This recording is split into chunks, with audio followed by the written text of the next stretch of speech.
I am back in my room and I'm back with my braids. What up, everybody? It's your girl Cece with another surprise Thursday, technically. I know I owe you guys a video. I'm so sorry. And technically this is like my fourth take doing this because I kept fucking up, my camera kept fucking up. But yeah, I know I owe you guys a video for Tuesday, but I'm gonna try to make it up, and by the time this video goes up, it's probably gonna be like midway through Thursday. So yeah, it's currently 12:39 in the morning, so you guys already know what it is. Like I said before, I'm doing a story time, and yeah, and this one is a doozy, you guys. I haven't done a story time in like several, like 3 videos, 4, I don't even know anymore. But yeah, this is the time that this guy tried me at my job. And that's all I'm going to say from here. Make sure you stick around for some announcements I'm going to have at the end of the video. So without further ado, let's just get into it. A little bit of background before I start about how I got the job at Detroit Public Theater in the first place. And before I say anything, Detroit Public Theater had really nothing to do with what I'm about to tell you guys. They're still a good company. I still recommend that you go see their plays and go subscribe to them. They are fucking awesome and amazing. Go do it now. Okay, I'll have a link to where you can go subscribe and go see their plays. Okay, so back to the story. So how I got the job was, this was right after I got let go from FYE, and basically, you know, I was just feeling really bad, but I wasn't feeling that bad. And I said to myself, I need to go find like a job that's going to suit me. And, you know, that's going to help me with my career as well, trying to be a writer and an actor and also being a director. So, you know, I was basically scouring the internet, trying to look for auditions, trying to book some auditions, and not to actually get a part, but just to like kind of get like a feel through, you know, like kind of just like, you know, feel the idea of going to an audition. Because I'd never really been to an audition before. So, you know, I was trying to like look for some left and right. They were either too far or they weren't looking for me per se. Like I was either too young, too old, too black, too not black for the role. So then eventually I found this one audition that was for Detroit Public Theater. It was for Maria and Rosetta. I basically like, I looked over the characters and everything, and I was like, I could play this, and I sent an email and hope for the best and gonna book my audition and just try to practice on my monologue. Not 2 days later, I get an email from one of them saying that we're not gonna be working on that, doing audition for that show right now. We got something else that came up, so yeah, sorry. And I was like, well, oh, that kind of sucks. But being my curious self, I wanted to do a little bit more about, you know, a little bit more about the company.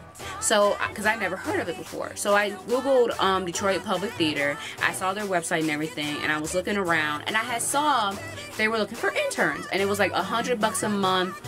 I would, you know, it wasn't that much for requirements and everything. And all they said that you needed was a resume, cover letter, and some references. And I said I had all 3. Plus, I was sending out more jobs to like Forever 21 and Charlotte Russe, just as a backup. So I was just like, you know, why not? Not 2 days later after that, I get an email from, for the sake of the video, we'll call her Candy with a K, and you know, she says, well, do you feel comfortable coming down to our office and, you know, trying to do like an interview? So I was like, okay, I can do that. I can't. So it was a Thursday. I get dressed in my interview attire. I took an Uber to the place, and basically, you know, I was I got there, and the place that I went to was a place called Pony Ride. For those of you that like own like small businesses, y'all probably know what I'm talking about too. So I went to Pony Ride, and I was basically just chilling. I was waiting around for about maybe a good 2 hours, maybe an hour. And also another thing you know about Pony Ride is that it's one of those locked doors, and only some people have the code. I didn't have a code. I just banged on the door till I got in, and people just let me in. Yeah, there's no security there. That's kind of weird. So anyway, after waiting, you know, I meet Candy, and she talks to me and everything, pulls me aside, talks to me, asks me about my theater and everything, and basically she hired me right then and there on spot. So I'm like, okay, I got a J-O-B, I got a J-O-B, I got a J-O-B, and you already know. So I was feeling pretty good. Enter, for the sake of this video, I'm going to call him Kanye. Now, Kanye was an intern that they also hired, and he was around my age, so it was, I was like, okay, cool, that's what's up. That's what's up. So yeah, and you know, he kind of introduced himself a little bit. I introduced myself a little bit, but I didn't like, you know him that much, because we just kind of like sat there in front of a production meeting and just like, you know, tried to figure some stuff out with them. But we weren't gonna see each other until July, because that's when we really were gonna start doing rehearsals and production. Now, we weren't gonna do the rehearsals at Pony Ride that they usually do. We were doing it at Wayne State in Old Main. where, you know, they go do all the where all the theater people are. So I was basically, so the first day I get there, it was like, I think July, it had to be either July 1st or July 2nd, and I get there, I was kind of wandering around because I couldn't really find the place, but I eventually found it, and I get there, and I see Kanye, and, you know, eventually, like, you know, we were waiting outside the rehearsal room, and we kind of got to talking a little bit, and, you know, he seemed like really cool. Kanye seemed really cool at the time, you know. He was in the same thing as me. He had been in a couple more shows. He had went to Michigan State. It was cool. It was pretty cool. And, you know, we were the only 2 interns that were working all the rehearsals. They had hired 2 other interns, but one was doing costumes, the other one was doing promotion. So we didn't see them all the time. But me and Kanye, we saw each other almost every single day for this production of Detroit 67. So, you know, we've been working together, and, you know, like, I met the actors. They're really cool and everything, and it was going great. You know, I was so happy I was finally doing something that I wanted to do, and that was, like, you know, toward my career, because you guys, you don't understand how much I want to be into film and theater. Like, it's my thing. And I'm about to actually consider start posting more monologues on this channel. I kind of want to, you know, just like so I can show off my actor stuff, and also do some more skits on this channel, even though that's what I made look pizza.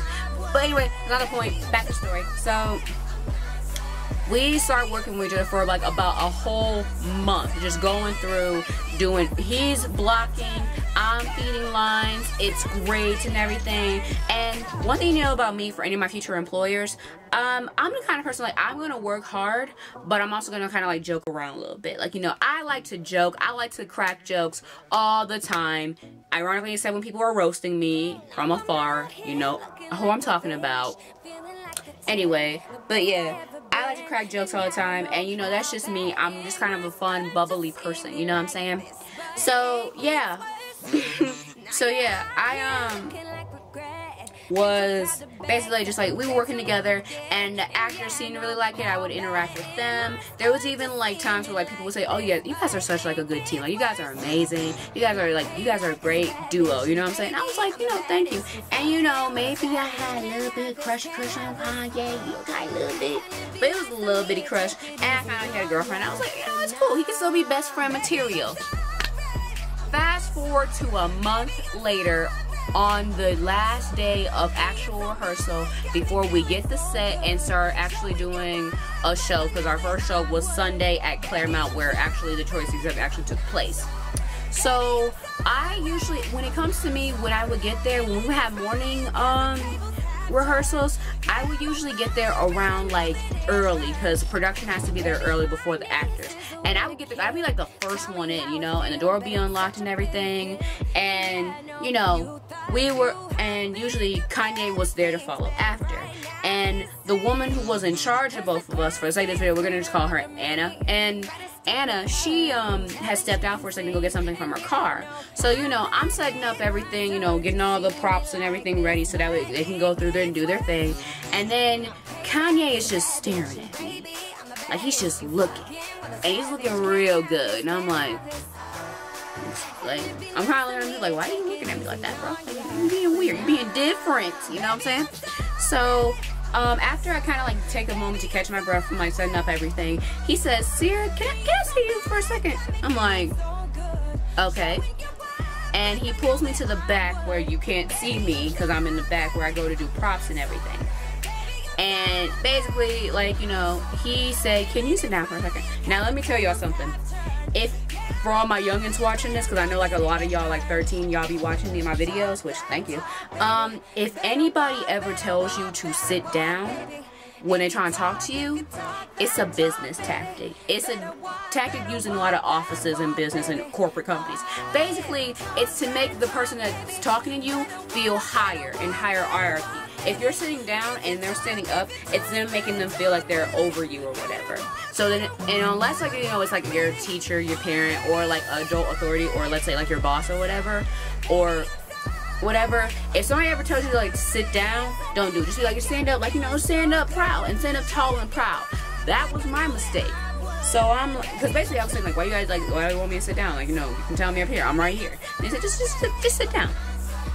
Basically, this Aunt Mofo basically told me that, you know, I feel like you're ruining my chances of trying to, you know, be successful as an actor. I come here to try to better myself as an actor. I don't know what you come here to do, and blah, blah, blah, blah. I'm trying to, like, you know, build a name for myself, and you're constantly tearing me down. First of all, who the fuck you think you talking to? Second of all, who the fuck you think you talking to? And third of all, you getting mad at me over a little jokey jokes? Like, literally, y'all, I was throwing just like all these different jokes, just being goofy and whatever. I didn't mean nothing by them. I was just playing, you know what I'm saying? But he getting offended with this, and first of all, I have more talent in my pinky than you ever will in a lifetime. So you just sit the fuck down. Who you think you talking to? Who you fighting? Because we can go right now. I can throw some rounds. I will throw some rounds with a dude. I might lose, but still. But yeah, basically he just told me I was like ruining his chances of trying to be like an actor and trying to get in good with this whole company. I'm like, boy, we interns. They don't give a fuck about you. They barely give a fuck about me. But yeah, he was tripping, y'all. He was tripping, if you catch my drift. You know, you feel me? And at that point, I was just like, I can't believe it. This person I was about to call my friend, this person who I thought was really cool and really nice, and we had the same shit in common, was like literally talking to me like this. And then literally, y'all, right after that, he had like nothing ever happened. Like, he never said that, what he said. And I'm like, bitch, you fucking snake. And he timed it perfectly though, because as soon as he was done giving me his little talk to, Anna came right back. Like, she came right back in there, so he timed it perfectly. But yeah, y'all, I was so mad and I was so pissed. I felt fucking betrayed, and it taught me that, you know, sometimes when you work in this industry, especially when it comes to acting, it can be anything really. People can tear you down. That's why I try to raise people up and tear people down. People will fucking tear you down. They will do it. They will act like they're your friend and then basically stab you in the back and then take your place in line. That's what they will do, especially in the acting industry. So that's why you gotta watch out. And I forgot about that, because, you know, a lot of people who I met in the acting industry were so nice and kind and really like cool ass people, but not fucking Kanye. Fuck Kanye, you know what I'm saying? So that day I was like mad and pissed, and on top of that, it was a morning rehearsal, so it was like from 9 all the way to 3.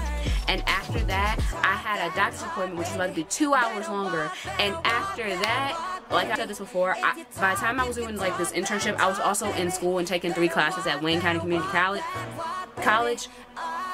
So after that, I had to go to the DIA for a drawing assignment. Y'all, I was so like exhausted at that point. I took the bus around. I told my mom, like, I didn't tell her at the time, but yeah. And something else I forgot to mention too, around y'all remember when I posted like how I got accused of sexual assault video? Not in the same timeline, but around time when I posted that video, that's when this happened. So yeah, I guess backstabbing just like comes a little bit easy for me, you know what I'm saying? But yeah, I eventually, when I got home, I cried a little bit and I was just upset and I was mad and pissed, and I took a nap. I told my mom, she said fuck Kanye, and you know, she said like, you know, don't let nobody like fuck you over like that. He's jealous because you out here being all cool and everything, and he's just like standing in the background, whatever. Like, he can go take his fucking bougie ass, Michigan State ass out of here, you know what I'm saying? And the only 2 people that I told at the time was my friend Gabby. Y'all don't know Gabby, you know. If you want to go see more of me and Gabby, you can go check out our YouTube channel, Lucky Queens. Go check that shit out. But yeah, link below. But yeah, I had told her the day after because I was so mad that if I had said, because Gabby wanted them ride or die videos, you know what I'm saying? That's my bitch right there. As much as y'all see she makes fun of me in all the vlogs and everything, that girl got my mother effing back. She would have said, oh hell no, I'ma beat his ass for you, girl. He got no right to talk to you like that. And I said, I know, right? But I knew that if I had said that and I agreed to it, and not even realizing that I agreed to it, she would have did it. I probably lost my job. But yeah, I had to tell her a day after because I was just tired. Like, I needed to vent to somebody. And the only other person, remember how I said there was like a couple other interns? The other girl, for the sake of this video, I'm gonna call her Brandy. Brandy was cool. Brandy was my ride or die. Like, I love that girl so much. Like, we followed her on Facebook. It's dope. It's cool. It's whatever. So yeah, I had told Brandy because she had came to the show, the first show, and we were setting up costumes and whatnot. And you know, I had told her, you know, what he said. And he's like, I can't believe Kanye would say that. Because the persona he was playing was, he was just like this nice, innocent guy who wanted to be an actor that had a dream. And you know, he's a little bit nerdy, but it's okay. That's the persona that he had. And he's a nice, good old fellow, you know what I'm saying? Lies, bitch. He's a snake, bitch. So yeah, I told her that. She was like, I can't believe he would say that. Like, we talking about the same Kanye, right? I was like, yes, we talking about the same Kanye. But yeah, at that point, I was tired. I needed to vent to somebody else because I was done. I was done. We was here. We were here. Now we here. And here is also connected to here. So yeah, but yeah, that's what happened. And he acted like nothing ever happened and everything. And you know, I just kept doing my thing. And also, I was like being a little bit savage. And I used to like suck up to the actors and everything. I was like, how are you? I love your outfit. Blah, blah, blah, blah. Like, I was like, you know, I'm about to put on a fucking show. Like, this is not the production. I'm the production of me being salty toward Kanye. But yeah, so that's basically what happened, y'all. I'm fucking over it, you know. And I will probably do a part 2 because there's something else that went down recently at Detroit Public Theater. But yeah, I hope you guys enjoyed the video. Make sure you like and subscribe to my channel because I do new videos almost every weekly. Comment down below if you felt backstabbed by anybody or everybody's ever done you dirty. I want to hear your stories. But yeah, and if this video gets to like 10 likes, I will do a part 2 if you guys want it. I will honestly do a part 2 if you guys want it, but it has to get to the 10 likes first. So yeah, and as far as the announcements, so my birthday is this month. I know, I will be 20 years old. What do you guys want to do? I don't know. I want to do a live stream. I don't know what y'all want to do. I'm kind of excited. I am just like, you know, it's been a minute. So yeah, if you guys want to do a live stream, just like, let me know what y'all want to do. And also, we're almost close to 200 subscribers. Wait, like, huh? Who? When? Where? I'm befounded. I'm befounded about it. Yeah, I had to make up a word. I said befounded. But yeah, 200 of y'all. That's like half a school. That's a school right there. So yeah, how y'all want to celebrate? I'll do a live stream, whatever y'all want to do. I'm down for, if y'all want to hear some more like story times or a specific story time y'all want to hear. Or we can even do a Q&A. If you guys want me to do Q&A, follow me on all my social medias. I'll have it at the link description below and also be at the end card. But yeah, I can't believe we're almost at 200, y'all. 200. I hope we get to 200 and beyond. I love y'all so much. So yeah, I love you guys so much with the peace and the pizza. Bye.